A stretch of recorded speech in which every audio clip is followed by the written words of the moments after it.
Hello everyone. Today I'm going to talk about the healthcare data platform. This healthcare data platform is a secure blockchain integrated healthcare management system that is designed to protect patient privacy while enabling efficient health data management. First of all, let me talk about what is blockchain. Blockchain is a digital ledger technology that securely records transactions across many computers so that the information cannot be altered. This makes it transparent and resistant to fraud. Blockchain is important in securing healthcare data because it provides a safe, transparent, and tamper-proof way to manage patient information. By using blockchain, healthcare providers can ensure that patient records are only accessible to authorized individuals, reducing the risk of data breaches. Additionally, allows for secure sharing of medical data between different providers, improving collaboration and patient care while maintaining privacy and trust. Now, let's move on to some basic features. The features include a secure user authentication where you have to log in and register an account. There's the patient management feature where you create, view, update, and delete patient records. There's the health record management where you store and retrieve patient health information. There's also a feature which is called blockchain integration where you verify the data integrity using blockchain technology. And the most important is consent management, where you control the access to patient records through blockchain-based consent. And there's also a wide range of technology stacks from HTML, CSS, JavaScript to Python, Flask, SQLite, Ethereum, and Web3.py for blockchain integrations.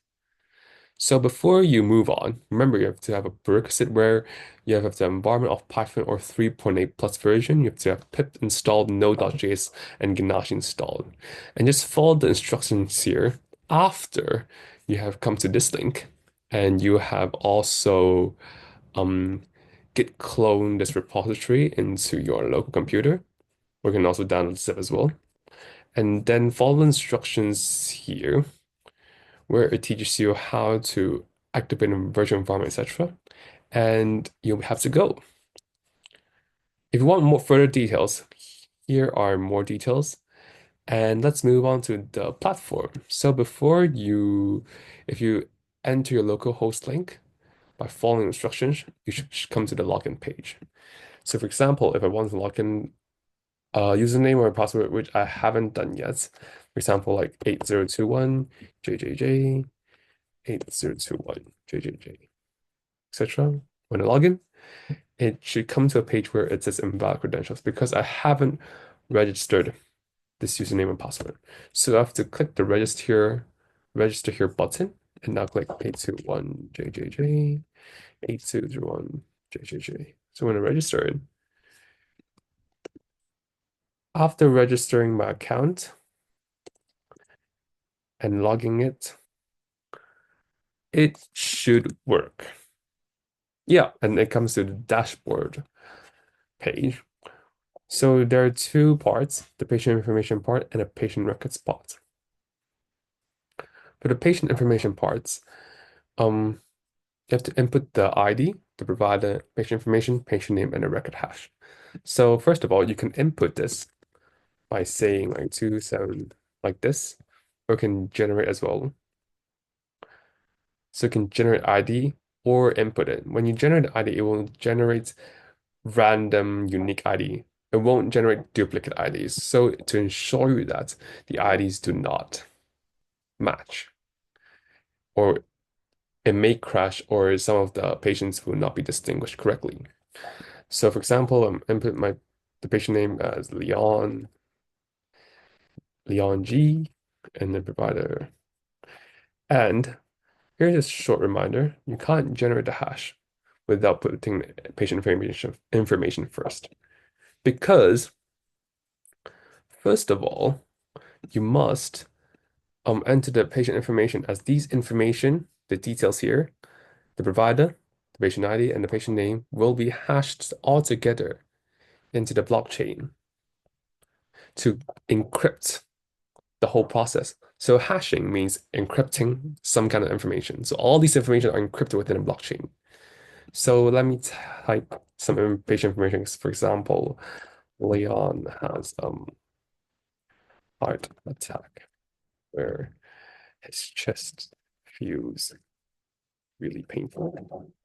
So I've saved it, and Leon should appear here.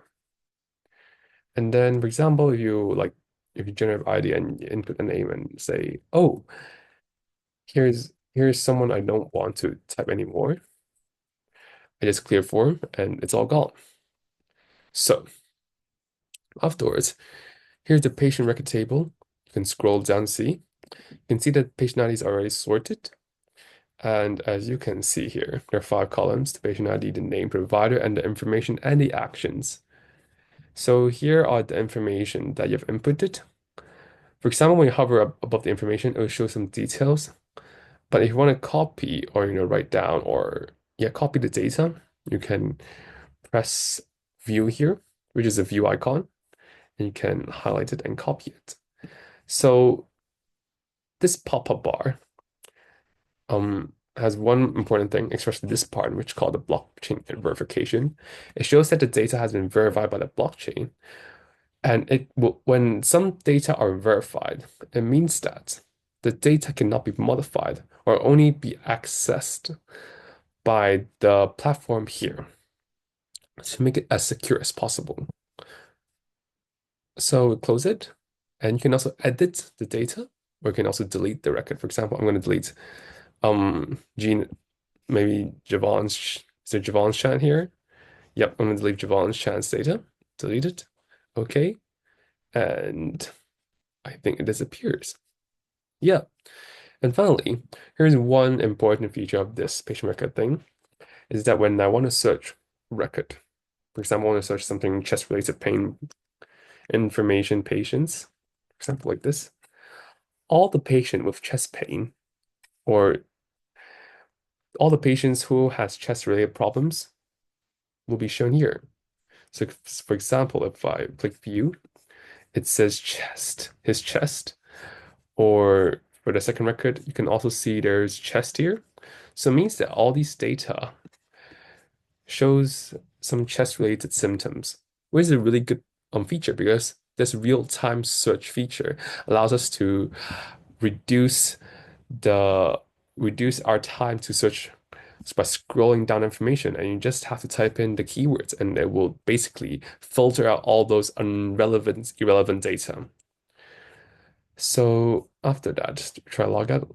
And yeah, this is probably the end of my presentation. So feel free to play around with it. And if you have any more features you want to add in it, remember just send me a note in GitHub, and that's probably it. Thank you so much.